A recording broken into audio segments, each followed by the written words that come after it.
evening, friends, everyone who listens to this little video. I'm here with Gabriel Gama, and it's glorious to be speaking to him about homelessness in Johannesburg. So we're a church, cross-culture church in Johannesburg, South Africa, and we've had the privilege of seeing God bringing quite a few homeless people to us, and a number of them we've been able to help off the streets and back into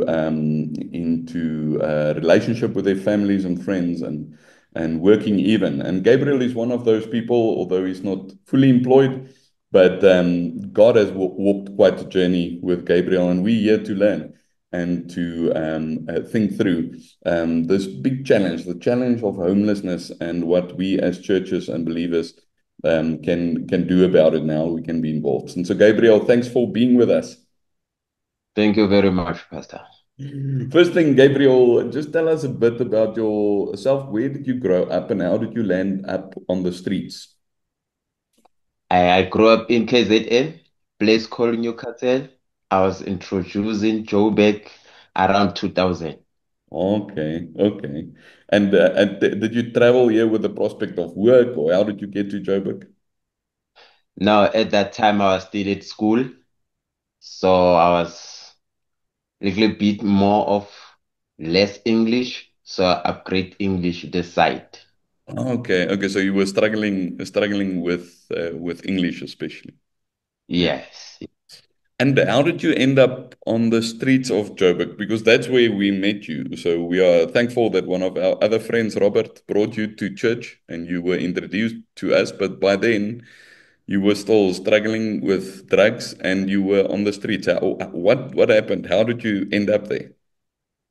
I end up on the street. I thought to myself, I need independent. And then I saw people in Rand Park Ridge because I used to work there before on Mm. the street, how they survive. And then Oh, I thought, me too, being on the street, I will survive the way they survive.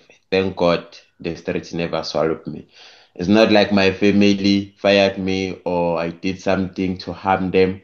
It was individually selfish thinking ah, because I was unemployed and then I was not used to being unemployed, not providing or contributing to the family. sure. Okay, so what you're saying is that many times you end up on the streets. People end up we don't want to generalize, but I've come across a lot of people that's on the street partly by choice. So maybe it's circumstances, but on the one hand, I've realized that the streets is tough. We're going to speak just now about how's the streets of Joburg. It can be very tough to survive there, and it takes a lot of skill. And yet, what you're saying is it is also a place where you can sort of hide from responsibility because you're not responsible for anyone else other than for yourself and for finding food and maybe money to buy dacha or whatever drug of choice you use. That's all responsibility. So you're there, and it's very little responsibility. Yes, the way you put it. Yeah. Okay. So what was it like? What was some of the let me ask, what was some of the good things of the street or stuff that you say that sort of puts people on the street, that draws them to the streets? What was some of the really, really bad things? You see, towards me, because I lived with them, their stories is powerful. I asked them why they are on the street to find out maybe it's negligent of the family Mm. or they can't even do anything for the family, their family members, you see. And then others say, yes, they did the big stuff, they can't even go back at home. That is Mm. why they choose to be on the street. But on the street, all of us who are there, we are there with different reasons. Some Different. are good, some are Yeah. yeah. What was some of the things that was really tough on the streets? What was a big challenge? For me to be sleeping on the street, not a roof on top of your head, sleeping on top of waking up, feeling pains on the body. Mm. I For me it was hard, even finding the food. it was not easy Yeah. standing up in the robot while the sun is hot. You see, now I even change complexion now. I'm a Yeah. little bit light skin. At that time, I didn't care. I was so dark, dark, dark in the way that I'm a black, not black as I am. I was very black. Yeah. Yeah. So Yeah. that's disadvantage for So, me. so the exposure, né? And it's, I guess you must be very streetwise because it can also be dangerous. I know there was a couple of times where the people came and took all your things, and so it's dangerous also. Yeah, the danger eventually, you see, as a human, you are not made to live like an animal. Mm. That's an animal who can survive on the street and not worrying what is happening. Yeah. Then you sleep with one eye closed and another one open, like a rabbit. Yeah. So for me, my things being stolen while I was on the street, it was not shocking because eventually it was not a safe, secured place. You feel me? Yeah. So come to the realization of accepting that I put myself there, or my decision made me to lose all those things that I lost. Sure. So taking responsibility for your situation is a big part because that's my next question. What led you to come off the streets? Because my experience was, and we will get now to the role of the church and your church community and your friends, and there's a lot of people. But something I realized in my dealings with you changed in your heart. There was something that clicked and something that made you say, this is not right. Can you say something more about that decision and that moment and what led to that place of you saying, I cannot, this is not right before God living in the way I do. What happened? Towards me, you see, there are a community where I used to sleep. When Mm, I look at them, I saw myself because they were family members who mm, they help us there. mm. And then that's where I realized that the decision that I have taken is not the right decision because now it was a God sign sending those family to see. Even them, they were saying, it's not as you see as everything is right. There are certain things that is difficult. So I'll have to learn and accept that everything won't go easy in life. Yeah. Ah, so yeah, once again, it was that thing that we spoke about, né, that you say you were realizing in a way you were running away from things towards Yeah. the streets, and the streets became a dangerous, difficult place, but easy in a way because you didn't have to deal with a lot of things. But now the call from God to come back and to say, listen, Gabriel, I called you for something bigger. What was it the easy process from there, or was it still tough coming from there? And what role did the churches that you're involved in? So Gabriel has been journeying with us for a while, Cross Culture Church, but he's also good friends with the Barn Fellowship, with the Barn Church, and even some other churches and people. We will speak about U-Turn, an organization that played a big role and that we're partnering with. But yeah, so was it easy? What role did the community play in then assisting you in this choice of coming off the streets? First of all, I like to thank all the church community members. That's the first thing. For accepting me as I was dirty and smelling. That's the first point for Mm, me. And then giving me an opportunity to bath before the congregation start, the church start, mm, and have something to eat. And then knowing that at least on Sunday, one day per mm. week, I will be with people at church. Sure. And then even the guidance, you see, most of the time the preaching, they can preach about the situation that I am involved Mm, at that time.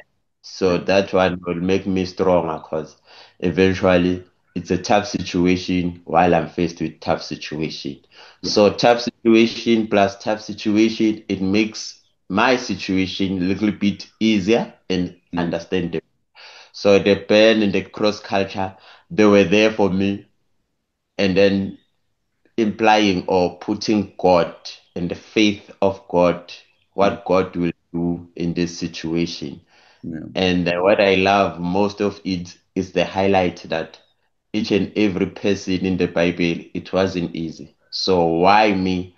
I mm, want my life to be easy. yeah. Because easy come, easy go. Yeah, Easy go. that's very true. So maybe a more direct question: how did your church community help you see Jesus, and what role did Jesus and the gospel play in all of this? We almost finished.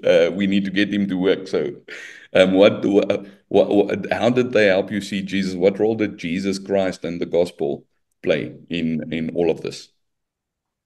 You see, towards me, the impact in Jesus in me, how he suffered through the birth, being giving birth where the cows are, sheep are, and then growing up facing all this tough situation. And then that inspired me a lot. Mm, Because now on the street, you won't find the guidance like that. You feel me? But at church, that's where I got it. And mm, then played a very important role to my life, like accepting the situation that I put myself into and being able to change mm. where I can change at that time. Sure. As I'm putting the change, it's where it involves U-turn because it's accepting the situation you cannot change and able to change the ones I can change Yeah. and putting everything to the creator. Everything. So Yeah. Yeah. yeah, Powerful. so that's why it Yeah, was I'm it's been glorious in your journey to know that we follow a suffering servant. We follow a Lord that has given his life. He knows what suffering is about, and ultimately he faced the worst suffering, the death on yes. the cross. We're celebrating it on Easter, and a death on the cross, so that we, even in our worst suffering, we know we will never be separated from God, and therefore we can actually go into difficult situations. We don't have to run. And so he brings reconciliation there between us and himself. But a big part of your story is the reconciliation that he brought to you and your family. How did that work? In what ways have God reconciled you with your family? Because there was animosity, you didn't want to go back. There was pride. There was a lot of things in there. But now you are actually staying again, if I can put words in your mouth, with your family in Soweto, traveling and working with youth, and that is glorious. Yeah. To be reconciliated with my family, it was something that I never thought it will happen. But through God's willing, it did happen, and I'm enjoying it each and every second that I'm spending with my family because I miss them. Hmm. Most of the time, I had a niece at that time. It was Luandle. I miss that boy. I miss that boy so much. Even though I was on the street, yeah, he Hmm. was everything to me. Because Sure. Yeah. yeah, he played a big role. Yeah, so we are so grateful for Gabriel. We're knocking off. I'm going to say a couple of things more, and then we're knocking off. We're so grateful to be witnesses of what God has been doing. And what I experience is that our role as church is actually quite simple. Like you said, the barn very simply offered you a place to shower and to be able to enter into the church clean and washed. And so that Yeah, you can worship with them. Because, I mean, even though you're on street, it doesn't mean you get sort of you I guess you must break your brain to get used to being dirty, but it's not how God created us to be dirty, né? And so you said a couple of times that was one of the biggest blessings, just to be able to be clean, to have a place to wash your clothes. And so, and then, like you say, acceptance of people drawing, not always just giving money or giving bread or whatever, but actually offering good friendships. You were saying about Fransha, one of our churchmen, is driving you all the way for the first time to Soweto, yeah, Lenasia. and going into the township dangerous in your mind, but he went there, dropped you, met your family. That was a glorious moment. So simple stuff like that. So people really becoming involved, né, and loving, not saying it's all right, because I mean I remember how many conversations me and you had about reconciliation with the family, and at first you didn't want to go. Nah, I but so many times there was confrontational. So helping people doesn't mean I always just say yes and just think, oh, poor Gabriel. I must sometimes be strong, né? But yes, it's that whole community that God used, and but at the heart of it was you obeying Jesus and saying, I must obey the gospel. Nah, yeah. yes, Pastor, and it goes with willing. Mm, You see, if the chance is there, there are plenty people who want to help you. yeah, Just allow it and go with willing. Because yeah, if you are not doing it willingly, eventually you will relapse. yeah. And the relapsing is not easy to pick yourself up again. So for me, at this matter, I would like to thank all people who were there for me and church members for that matter, introducing the power above me, myself, and I, which is God, Mm, and opening the spiritual eyes to yeah. identify my wrongdoings in my surrounding Okay. and keeping me safety for that matter.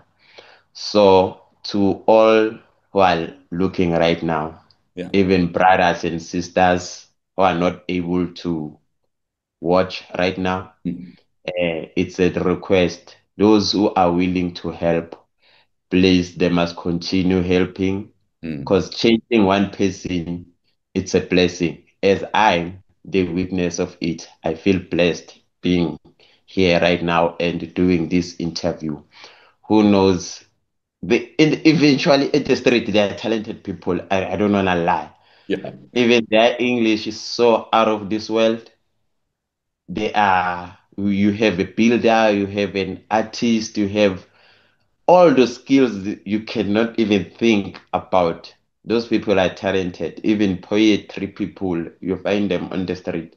Yeah. So if the willingness, if you can pray for willingness for change, grab the chance, not play with it. Yeah. And then I think we'll be the better country or Mm, the better nations amen. around the world because all of us we are his image at the end of the day.